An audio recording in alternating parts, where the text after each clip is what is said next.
Doriva não é mais o técnico da Ponte Preta. A diretoria anunciou a demissão depois de uma reunião realizada hoje à tarde. Nessa segunda passagem pelo Moisés Lucarelli, Doriva comandou a equipe em 11 jogos, incluindo a Copa do Brasil e o Brasileiro da Série B. Foram apenas 3 vitórias, 2 empates e 6 derrotas, um aproveitamento de cerca de 33%.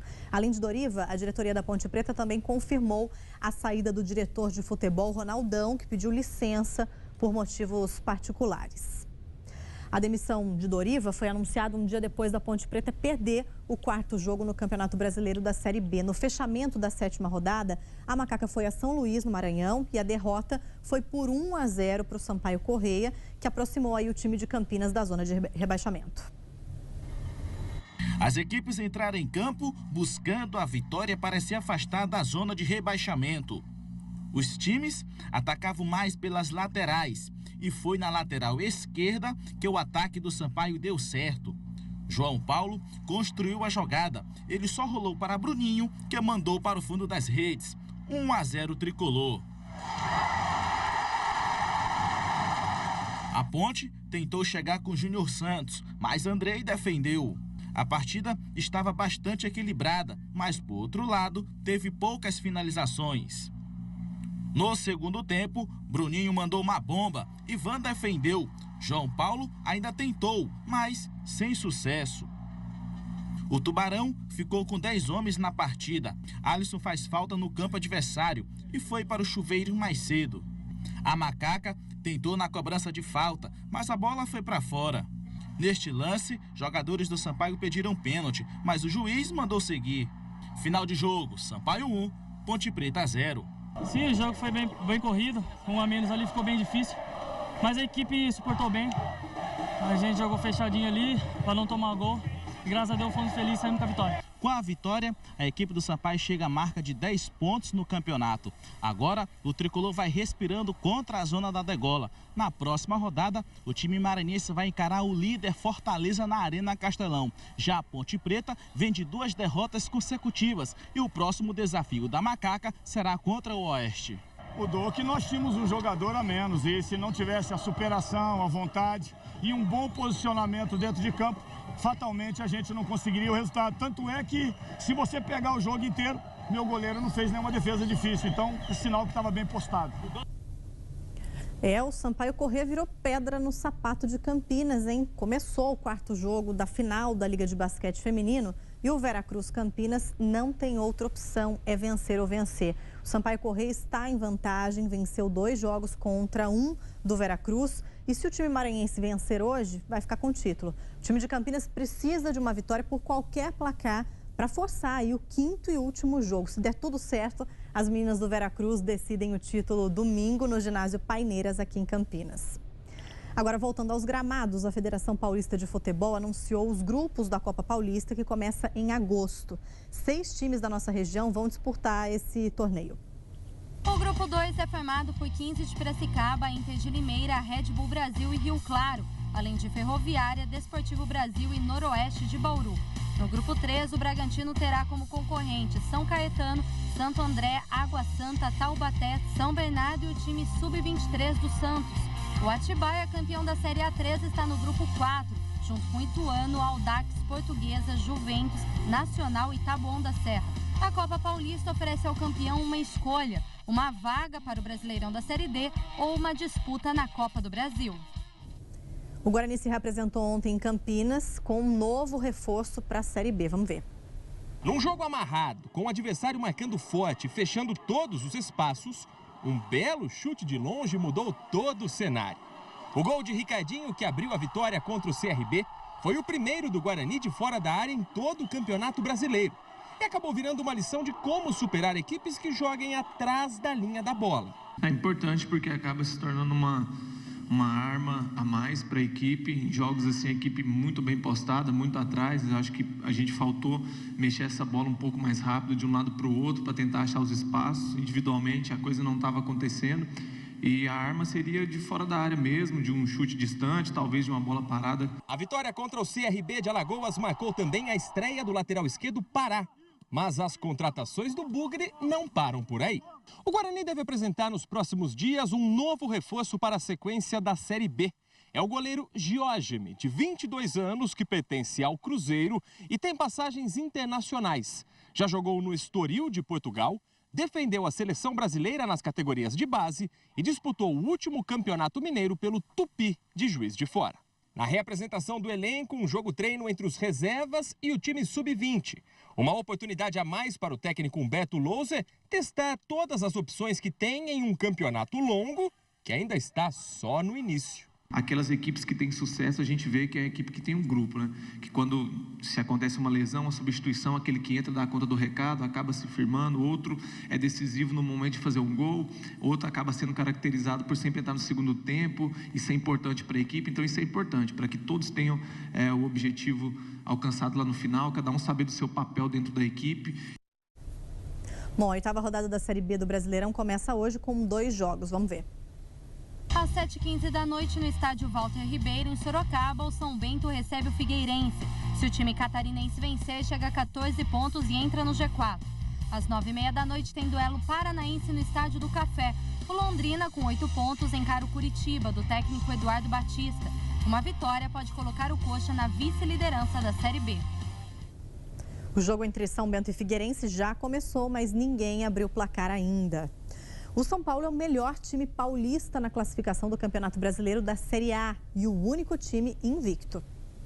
Um ambiente leve como há muitos anos não se via no São Paulo. Depois de temporada sofrendo na parte de baixo da classificação, o tricolor começa o Brasileirão com um futebol convincente e mantendo a invencibilidade depois de 7 rodadas. No vestiário do Estádio Independência, após a vitória por 3-1 contra o América Mineiro, ficou clara a liderança de Nenê e o entrosamento com os atletas. No terceiro gol, nascido de uma cobrança de falta, o meia São Paulino fingiu que iria cruzar, só para enganar o goleiro adversário. Vai no primeiro, para enganar o goleiro, né? Aí eu falei, peraí, que eu vou bater pro gol.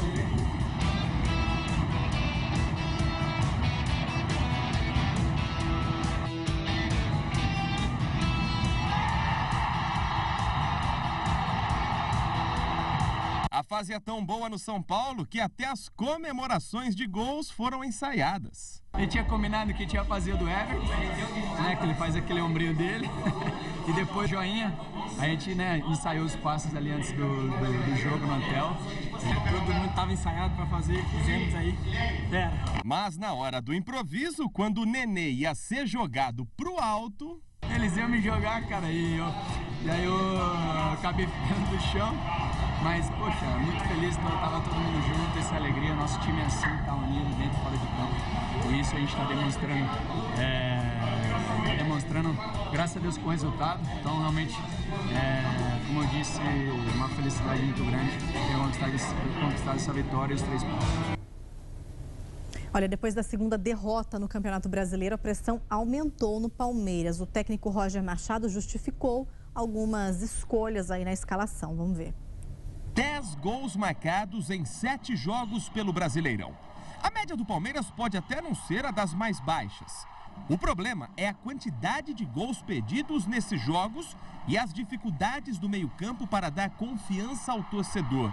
O técnico Roger Machado admite que Johan, autor de um golaço na derrota em casa para o Sport Recife, está merecendo a titularidade, mas pretende dar um voto a mais de confiança para Lucas Lima. Sem dúvida, ele está pedindo passagem já, mas eu não costumo desistir do jogador no primeiro momento de instabilidade que ele tem. O Lucas tem sido substituído porque à medida que o jogo vai passando, quando ele já não consegue fazer o que eu acredito que seja importante, a gente promove a substituição. Isso é natural, né? No ataque, Roger também tem uma dor de cabeça. O artilheiro Borja está com a seleção colombiana. E Daverson, substituto natural para a posição, não tem o apoio das arquibancadas. O primeiro passo é tentar recuperar o Daverson e o prestígio dele junto ao torcedor. Hoje, justamente, eu fiz a entrada do Papagaio antes do Daverson, porque todo mundo presenciou na quarta-feira, quando da saída do Daverson, né, foi mais comemorada do que um gol. Isso faz o jogador perder confiança no seu jogo. E não bastassem as dúvidas na escalação, o Palmeiras tem mais um desfalque importante. Guerra vai ter que passar por uma cirurgia nos ligamentos do pé esquerdo e deve ficar 3 meses fora do gramado. Guerra, antes desse problema que teve também, que fez ele parar, também teve uma sequência importante. Vamos ver, o que for necessário para fazer para que a gente consiga reencontrar o equilíbrio, tenho certeza que eu vou fazer as substituições, as alterações, né, desde o início, no decorrer da partida. O importante é o Palmeiras em primeiro lugar. No Corinthians, a comissão técnica tenta blindar o lateral Mantuan depois do erro contra o Internacional. Mas o próprio técnico Osmar Loss sabe que também precisa ganhar a confiança do torcedor.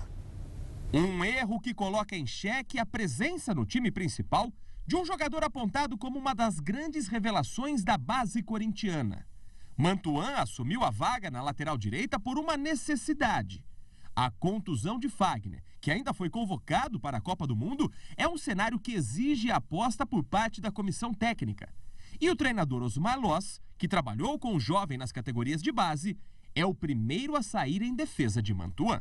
Um jogador que eu conheço bem, eu acho que nesse momento a gente tem que olhar para as virtudes dele. Ele vinha fazendo um jogo muito bom e a gente tem que dar o apoio total a ele, porque é um jogador prata da casa, é um jogador que a torcida e que nós confiamos muito. E são coisas que acontecem no futebol. A gente tem que dar sustentação para que ele possa continuar rendendo e ser realmente um jogador como aquele que a gente sabe que ele é. Em relação ao jogo, me parece que foi um jogo de uma equipe que treinou para jogar no domingo e uma que jogou na quinta-feira à noite. Mas a pressão não ficou apenas nas costas do lateral direito. O técnico Osmar Loss também começa a sentir os efeitos das 2 derrotas no comando do Corinthians. E o treinador sabe que somente uma boa sequência de resultados pode mudar essa primeira impressão após a saída de Fábio Carille. A reação deve começar quinta-feira contra o América Mineiro, em Itaquera, pela 8ª rodada do Campeonato Brasileiro. O que me preocupa nesse momento é a gente voltar a vencer. A gente tem um jogo quinta-feira, é a maior margem de tempo que a gente tem tido nos últimos 15 jogos, de 4 dias de preparação, né? São 15 jogos ininterruptos, se não me falha a memória, de quarta e domingo, ou quinta e domingo, ou quarta e sábado. Isso não nos deixa muito tempo para treinar. Então a preocupação é essa, é recuperar os jogadores e ter a melhor condição de jogo na quinta-feira. A seleção brasileira já treinou na Inglaterra e recebeu um reforço. Firmino se apresentou um dia antes do previsto e já trabalha com o elenco. Uma área gigantesca de 300 mil metros quadrados, 15 campos, muito verde e tranquilidade. O centro de treinamentos do Tottenham, casa da seleção brasileira nos próximos dias, é tudo o que o Tite queria para tirar os jogadores de qualquer badalação. Isso sem falar na nova acomodação de luxo exclusiva para os jogadores, inaugurada justamente pelos craques brasileiros. No primeiro trabalho em campo na Europa, Neymar marcou presença. Mas depois da cirurgia no pé direito, ele ainda tenta recuperar a melhor forma. Fagner e Douglas Costa fizeram trabalhos à parte por conta das lesões que sofreram. Hoje, logo cedo, Firmino se apresentou. Amanhã é a vez de Marcelo e Casemiro se juntarem ao grupo e o elenco finalmente estará completo. A disputa por um lugar entre os 11 titulares vai se intensificar durante todo o período de treinamentos aqui em Londres. Tite sempre disse que escala quem estiver melhor. Por isso, toda expectativa para saber qual vai ser o time da estreia na Copa do Mundo.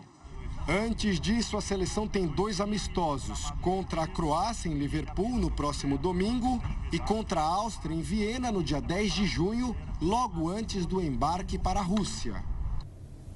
E hoje tem seleção candidata ao título em campo, hein? A Argentina, atual vice-campeã, enfrenta uma seleção frágil para se despedir em festa de Buenos Aires. E tem mais um jogo envolvendo seleção sul-americana, vamos ver. Antes de embarcar para a Europa, a seleção argentina faz um amistoso no estádio La Bombonera contra o Haiti. Uma oportunidade para o técnico Jorge Sampaoli testar um novo goleiro para o lugar do machucado Sérgio Romero. O craque Lionel Messi está confirmado para a partida, que começa às 8 da noite pelo horário de Brasília. Quem também se despede da torcida com um amistoso é a seleção do Peru. Às 10 da noite, no Estádio Nacional em Lima, a equipe de Ricardo Gareca enfrenta a Escócia. Guerreiro, suspenso por doping, está fora do jogo.